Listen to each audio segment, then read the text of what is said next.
பிரியமானவர்களே, இயேசு கிறிஸ்துவின் நாமத்தில் உங்களை வாழ்த்துகிறேன். எப்படி இருக்கீங்க? நல்லா இருக்கீங்களா? இந்த இடம் நல்லா இருக்கா? பிளசண்டா இருக்கா? பின்னால் ஒரு மரம் தெரியுதுல, பைன் ட்ரீ அப்படின்னு சொல்றாங்க. இந்த மரங்களுக்கு ஏராளமா இருக்குது. பச்சை பசேர்னு நல்ல உயரமா வளர்ந்துருக்கிறது. பார்க்கறதுக்கு ரொம்ப நல்லா ஒரு மனரம்யமா இருக்குது. அதனால இந்த பகுதி எல்லாமே ரொம்ப குளிர்ச்சி. நிறைய மரம் வளர்த்துருக்குறாங்க. அதனால எப்பவுமே சில் வெதர் தான் இருக்குது.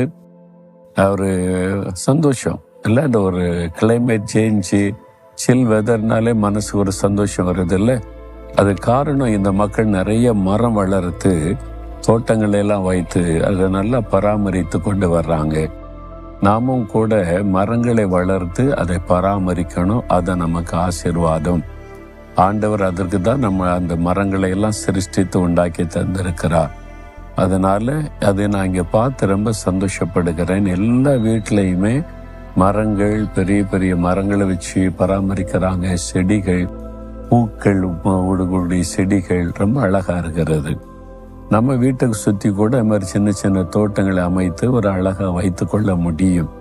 நீங்க அதில் கவனம் செலுத்தினீங்கன்னா அது உங்களுக்கும் அதை பார்க்கிற மற்றவங்களுக்கு கூட ஒரு ஆசீர்வாதமா இருக்கும்.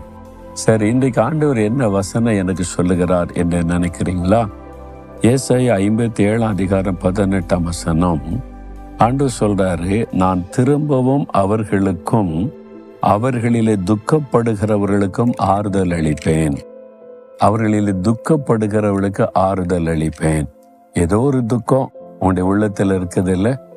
ஏதோ ஒரு காரியம் வெளியே சொல்ல முடியல, உள்ளுக்குள்ள இந்த துக்கம் இருந்துகிட்டே இருக்குது. ஒரு பாதிப்பு, யாராவது ஒரு ஆறுதலான வார்த்தை சொல்ல மாட்டாங்களான்னு ஒரு ஏக்கம். அதுக்கு தானே நீங்க இது மாதிரி வாக் வித் ஜீசஸ் பார்க்குறீங்க. ஆண்டவர் பேசுற வார்த்தை ஆறுதலா இருக்குதுன்னு சொல்லி. அப்போ ஒரு ஆறுதலை எல்லாருடைய உள்ளமே தேடுகிறது. ஒரு துக்கம் நம்முடைய உள்ளத்தை தாக்கி விட்டால் அவர் ஆறுதல், இந்த துக்கம் நீங்கி ஒரு ஆறுதல் உண்டாக மனசு தேடுது. ஆண்டவர் சொல்றாரு, நான் துக்கப்படுகிறவளுக்கு ஆறுதல் அளிப்பேன். திரும்பவும் அப்படின்னா எத்தனையோ முறை ஆண்டவர் ஆறுதல் சொல்றாரு, ஆறுதல் அளிக்கிறாரு. திரும்ப திரும்ப துக்கப்பட்டுக்கிட்டே இருந்தா என்ன அர்த்தம் அப்படின்னு நினைக்கிறீங்களா? ஆண்டவர் சோர்ந்தே போக மாட்டார். அவர் சொல்றாரு, நான் திரும்பவும் துக்கப்படுகிறவங்களுக்கு ஆறுதல் அளிப்பேன். ஒரு முறை தான் ஆறுதல் அளிச்சேன், இதுக்கு முன்னால பல முறை உங்களுக்கு ஆறுதல் கொடுத்தேன், அவ்வளவுதான் என்னை விட்டுருவோன்னு நினைக்கிறீங்களா? எத்தனை முறை துக்கப்பட்டாலும் நான் உனக்கு ஆறுதல் சொல்லுவேன் அப்படின்னு ஆண்டவர் சொல்றார். எவ்வளவு நல்ல ஆண்டவர் பார்த்தீங்களா? இயேசு இந்த உலகத்தில் உலாவின நாட்கள்ல அநேகருக்கு ஆறுதல் சொன்னார். அவர் ஆறுதலின் தேவனாக வெளிப்பட்டார்.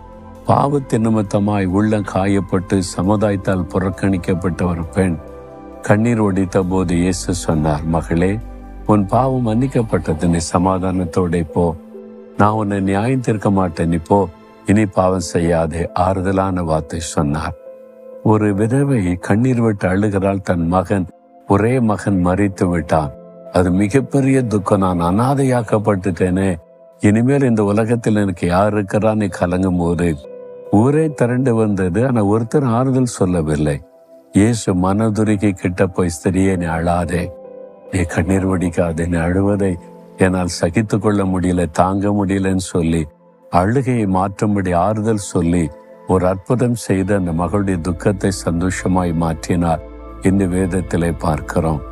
மார்த்தாள், மரியாள் என்ற வாலிப பெண்கள், அவருடைய ஒரே சகோதரன் மரித்து விட்டான். அவ்வளவுதான், கண்ணீர் விட்டு அழுகிறாங்க. அவனுக்கு அப்பா அம்மா கிடையாது, ஒரே சகோதரன் ஆதரவு, அவனும் மரித்து விட்டான். இயேசு அவன் அழுகிறதை பார்த்து கண்ணீர் வடித்து ஆறுதல் சொன்னார்.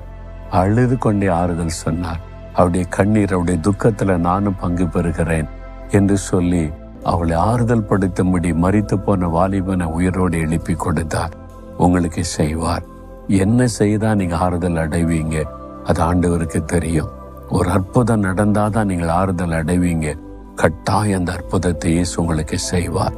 என்னால் அவர் உங்களை நேசிக்கிறவர், உங்களுக்காக ஜீவனையை கொடுத்தவர், உங்களை பிள்ளைகளைப் போல நேசிக்கிற தகப்பன். என் பிள்ளை அழுகிறதே, என் பிள்ளை கண்ணீர் வடிக்கதை, நான் ஒரு அற்புதம் செய்வேன் என்று உங்களுக்கு இன்றைக்கு ஒரு அற்புதம் நடக்க போகிறது.